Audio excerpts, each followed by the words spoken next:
café délabré, perdu dans des ruelles sombres de Los Angeles. Le genre d'endroit où l'odeur de la bière renversée s'entremêle à celle de la poussière et des rêves brisés. Charles Bukowski, affalé sur une banquette en cuir, observait le monde avec un regard fatigué. À côté de lui, Henri Chinaski, son alter ego, portait une chemise usée et un chapeau de paille qui semblait avoir vu des jours meilleurs. Il sirotait un whisky bon marché, l'air pensif.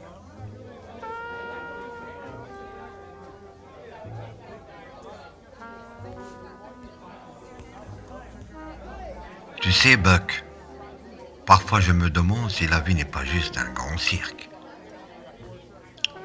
Les gens se trémoussent, jonglent avec leurs illusions.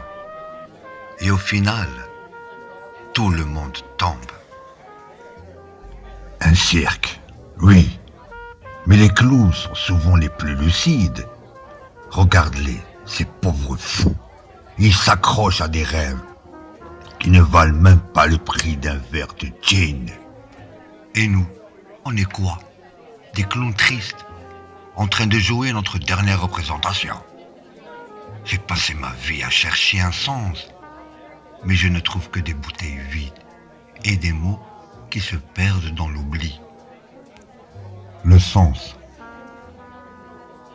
c'est une blague. La vie n'a pas de sens, mec. Elle est bruyante, crue et souvent dégueulasse. J'écris pour ça, pour capturer tout ce qui est pourri, tout ce qui fait mal. Les gens ont besoin de voir la vérité, même si elle est dégueulasse. Mais est-ce que ça change quelque chose? J'écris, je bois, j'écris dans le vide, mais je me demande, c'est ça un impact? On est juste deux oiseaux prisonniers d'une cage rouillée.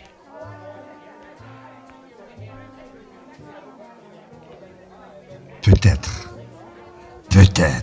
mais je préfère être un oiseau dans une cage qu'un poisson dans un bocal.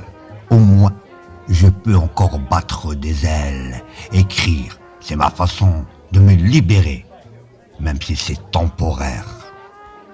Alors, on continue à écrire, à boire, à se battre contre le courant.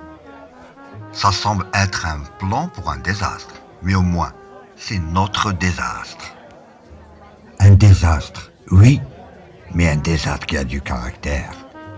La vie est un combat, et je ne suis pas là pour faire joli. J'écris pour ceux qui ne peuvent pas, pour ceux qui se perdent dans le système. Alors, levons nos verres à cette vie de merde, à la douleur, à la beauté qui s'y cache, et à notre putain de rébellion. Parce qu'au fond, c'est tout ce qui nous reste. À la douleur et à la beauté qui la suit de près. On est des survivants, même si ça ne fait pas de nous des héros. Mais au moins, on sait comment vivre dans ce bordel. Les deux hommes lèvent leurs verres, un éclat de défi dans leurs yeux fatigués, célébrant la beauté crue de leur existence à travers le prisme de la souffrance et de l'écriture. Dans ce café bizarre, entre échos de rire et murmures de désespoir, ils trouvaient un semblant de réconfort dans leur lutte commune, deux âmes égarées, cherchant à saisir la vérité au cœur de la nuit.